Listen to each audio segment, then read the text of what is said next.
নবাবজাদি এখনো ঘুমাসিস? শিগগিরই উঠ, যা গিয়ে দেখ পাশের গ্রামে কুস্তি জিতলে সোনার ঘোড়া দিচ্ছে। আমার জন্য ঘোড়া জিতে নিয়ে আয়।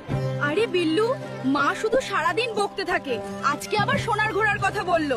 চল তো গিয়ে দেখি, না হলে মা আবার বকবে। গ্রামের পালোয়ান আবুলও পারল না সুলবুল মাসিকে হারাতে। কেউ কি আছেন যে এই সুলবুল মাসিকে হারাতে পারবেন? কেউ আছেন? লেফারি সাহেব, আমি লড়বো এই সুলবুল মাসির সাথে। আমার মায়ের জন্য আমাকে সোনার ঘোড়া জিততেই হবে, চাইলে আরো কিছু হোক।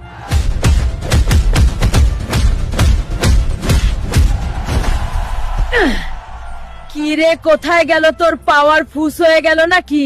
সুলবুলকে হাসতে দাও, তোমার গরিব বোনকে একটা লাইক করে শক্তি দাও, তারপর আসল পাওয়ার শুরু।